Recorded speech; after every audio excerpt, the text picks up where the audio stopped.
बच्चों, आज हम राजस्थान का एकीकरण पढ़ेंगे जो प्रारंभ हुआ 1948 से और जिसको एकीकृत राजस्थान के रूप में तब्दील किया गया 1 नवंबर 1956 में।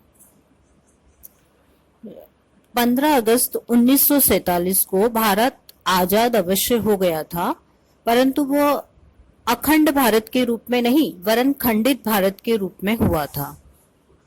भारत के कुछ प्रांतों को भारत से अलग कर पाकिस्तान नाम का एक नवीन राष्ट्र और गठित कर दिया गया था।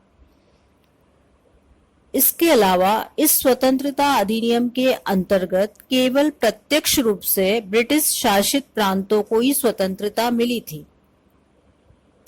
इन 9 प्रांतों के अलावा भारत में लगभग 565 देसी रियासतें थी जो नरेशों द्वारा वंशानुगत अधिकार के आधार पर शासित होती थी।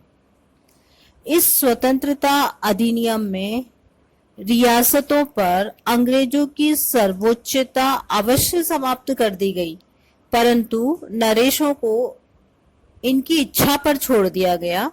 वे चाहे तो भारत में सम्मिलित हो या पाकिस्तान में हो, या उन्हें स्वतंत्र रहने की छूट भी दी गई। अतः इस अधिनियम ने भारतीय स्वतंत्रता को फिर से संकटग्रस्त बना दिया। परंतु हम जैसा कि जानते हैं, भारत के लौह पुरुष सरदार वल्लभ भाई पटेल की दूरदर्शिता और कूटनीति के प्रयासों से और एक केंद्रीय जो संगठन बनाया गया रियासती सचिवालय के प्रयासों से भारत अनेक खंडों में खंडित होने से बच गया।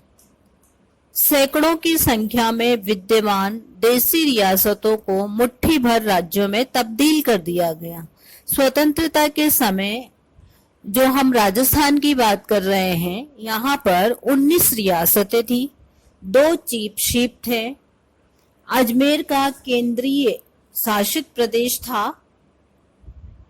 इनमें से अधिकतर रियासतें या अधिकतर प्रदेश तो ऐसे थे कि अपना पृथक अस्तित्व बनाए रखने के योग्य भी नहीं थे।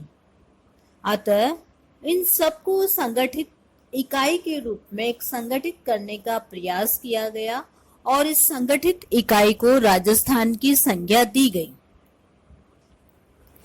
यद्यपि ये प्रयास ऐसा नहीं था कि तुरंत अमल में लाया जा सके। राजस्थान के निर्माण में अनेक कठिनाइयां थी। सर्वप्रथम जो कठिनाई थी, राजस्थान के नरेशों का स्वाभिमानी होना।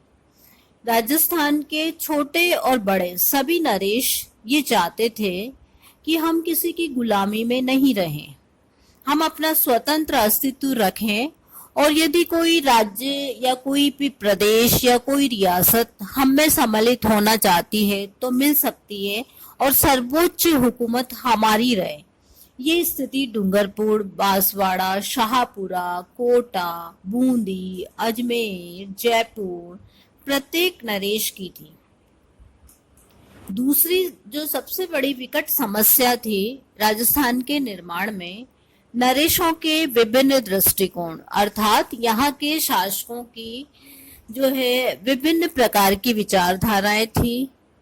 जैसे कोटा वाला चाहता था कि कोटा, बूंदी और झालावाड़ ये मिलाकर एक जो है संयुक्त संघ बना दिया जाए।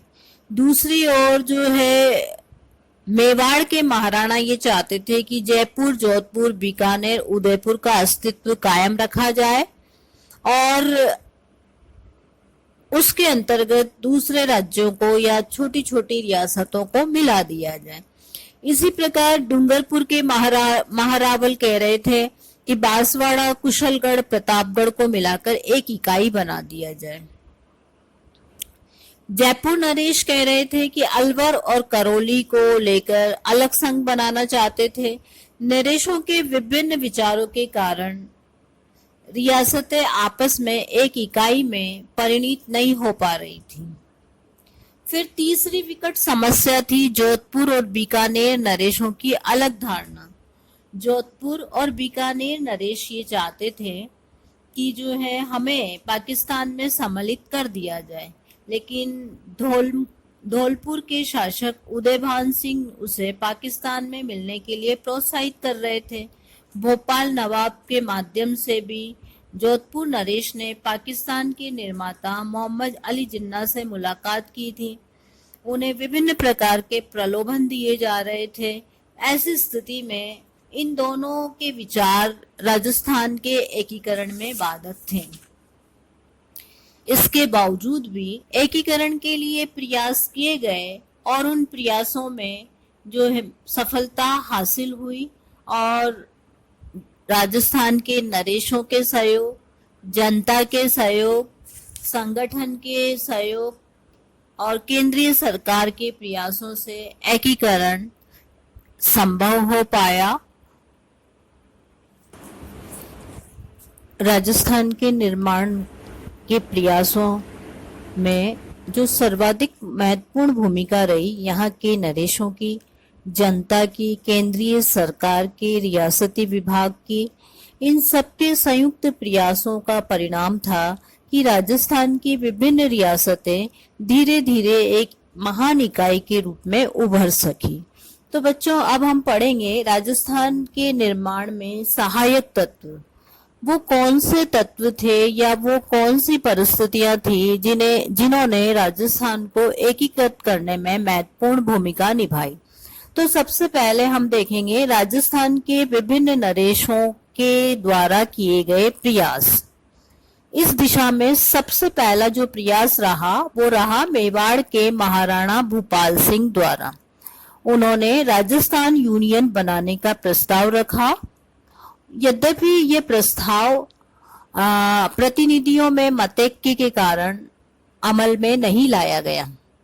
तत्पश्चात दूसरा प्रस्ताव जो रखा गया जयपुर नरेश ने रखा और जयपुर नरेश के द्वारा अलवर करौली को जयपुर में मिलाकर वो एक ऐसा संघ बनाना चाहते थे जिसमें उच्च न्यायालय, उच्च शिक्षा और पुलिस आदि विषय संघ के नियंत्रण में रहेंगे और शेष विषय सदस्य राज्यों के अधिकार में रहेंगे। इसको भी स्वीकार नहीं किया गया। फिर जो अगला प्रयास किया गया कोटा नरेश भीम सिंह ने किया और वो चाहते थे कि बूंदी झालावाड़ को कोटा में मिलाकर एक अलग इकाई बना दिया जाए। इसी प्रकार का प्रयास महारावल डूंगरपुर के द्वारा भी किया गया। वो बांसवाड़ा, कुशलगढ़, प्रतापगढ़ को मिलाकर बागड़ राज्य बनाना चाहते थे, परंतु कोई भी अपने उद्देश्य में सफल नहीं हुआ। इसका अभिप्राय ये नहीं है कि प्रयास नहीं किए गए। दूसरे शब्दों में हम कह सकते हैं कि सभी शासक ये चाहते थे कि एक संघ बनाया जाए। विचारों में मतभेद था, लेकिन उद्देश्य एक ही था कि राजस्थान को एक संघ में तब्दील करना है।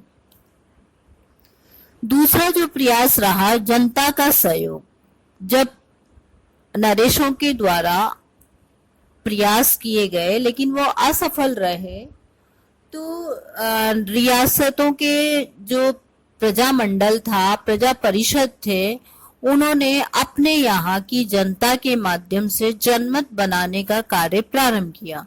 क्योंकि जब भारत स्वतंत्र हुआ था तो भारत की राष्ट्रीय सरकार ने स्पष्ट कर दिया था कि रियासतों को भारतीय संघ में वहां की जनमत के आधार पर ही मिलाया जाएगा।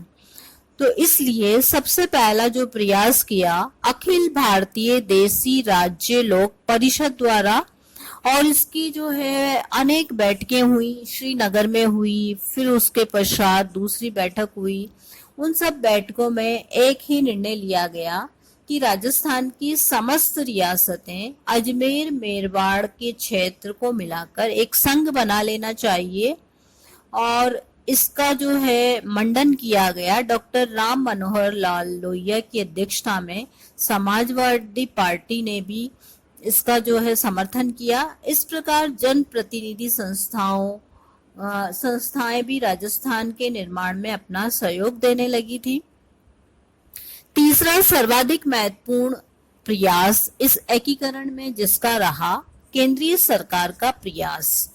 केंद्रीय सरकार चाहती थी कि जो है इन रियासतों को एकीकृत राजस्थान में तब्दील कर दिया जाए, तो इसलिए केंद्र सरकार में एक रियासती विभाग स्थापित किया गया। उसके मंत्री सरदार वल्लभ भाई पटेल और सचिव पद पर श्री वीपी मेनन नियुक्त हुए। इन दोनों के दूरदर्शिता कूटनीति ने भी भारत की सैकड़ों देशी रियासतों को चंद बी श्रेणी के प्रांतों में गठित कर दिया। इस प्रकार हम देखते हैं कि जो है अनेक कठिनाइयां और होते हुए भी विभिन्न प्रयासों के माध्यम से एकीकरण प्रारंभ हुआ। ये एकीकरण सबसे पहला जो प्रथम चरण रहा इसका मत्स्य संघ रहा। दूसरा इसका चरण रहा वो रहा संयुक्त राजस्थान, फिर संयुक्त राजस्थान संघ, तत्पश्चात वृहत राजस्थान, संयुक्त वृहत राजस्थान, सिरोही का प्रश्न और लास्ट में अजमेर का विलय। इस तरह ये जो है विभिन्न चरणों में राजस्थान एकीकृत होते हुए पूर्ण राजस्थान में परिवर्तित हो गया।